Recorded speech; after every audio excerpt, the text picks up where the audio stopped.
Hello guys! So, welcome back to my channel. And for today's video, isi-share ko sa inyo guys ang iba't ibang klase ng mga may kapansanan. So guys, isi-share ko sa inyo para malaman nyo at para maintindihan nyo kung gaano kahirap ang may mga taong katulad ko na may mga kapansanan. So guys, respect and I hope na igalang nyo ang lahat ng mga PWD na tulad ko, hindi lang yung taga dito sa atin, yung taga Pilipinas, kundi sa lahat po ng buong mundo guys. Sobrang kawawa yung mga tulad namin. So para sa amin, mahirap man kami sa paningin ng iba, pero may kanya-kanya po kaming mga kakayahan para kaya namin na itaguyod ang bawat mga sarili namin. So guys, bago ko umpisahan, so wag pong kalimutan na i-click ang subscribe button below sa aking YouTube channel and syempre sa aking FB page sa Island Vlogs TV and sa aking FB profile sa Island Katigbi Permes and syempre punta tayo doon sa aking TikTok account sa also Island Katigbi Permes. Please follow lang po guys and syempre magpapalubak na po ako sa inyo and syempre umpisahan na natin. So guys, ito na po siya. Parang taga-Pakistan siya guys. So tingnan nyo naman yung kalagayan niya. Napakahirap, parang hindi mo maintindihan kung anong klaseng may kapansanan siya. So siguro kapatid niya to guys. Ayan, inaayos niya yung wheelchair. Baka kuya niya to. So ayan, malaki ang wheelchair niya. So guys, alam mo, parang hirap na hirap siya. Parang, ayan Diyos ko po, ano po kayang nangyari at anong kapansanan mayroon siya. Ayan guys, so, imbis na pandirian natin yung mga ganito, so pag nakita nyo to ng personal, wag nyo pong laitin guys o panandirian. So isipin nyo, maawa tayo kasi sobrang hirap nila. Kailangan po nila yung tulong natin. Ayan guys, I hope na ma-appreciate nyo.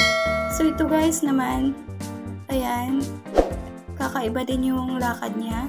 At ayan po yung kakayahan niya, na kahit gaano po siya kahirap, alam po niya kung paano umakyat sa papag. Ayan. At ito naman po, ayan. So, kakaiba din po yung kapansanan niya. Pag tingnan mo guys, hirap na hirap, di ba? Pero tingnan mo naman, parang tutulong siya ata sa paglilinis o pagtatanim. Paglilinis ng mga damo yan guys. O di ba, kahit napakahirap guys. So kahit napakahirap kami na may mga kapansanan, alam po namin na mayroon pa rin po kaming magagawa para sa sarili namin, para hindi naman po kami magiging lalong kawawa. So yun guys, kinaya niya pa. Pero kailangan lang po talaga laging may assistance guys.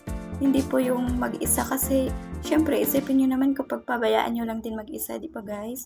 So sa lahat po ng mga tao na mayroon pong mga relatives, mga kamag-anak na may mga kapansanan, so ingatan nyo po sila guys at alagaan. Kung paano po nyo alagaan yung mga normal, sana ganun po ang pag-alaga nyo sa mga kapansanan. So ito guys, sobrang kawawa, napakapayat niya. So siguro may sakit to siya guys. So kahit hindi po to parang kapansanan na rin po, kasi ayan, pinapakain. So sobrang kawawa guys, kasi batang-bata pa, lalong-lalo na sa mga bata na mayroong mga sakit na ganito. So ito parang to guys, parang TB to sa bukog or tuberculosis to sa buto ata, TB sa buto. Yung ganito, or di kaya malnourished, o di kaya basta maraming dahilan kung bakit nagkaganyan, sobrang payat guys.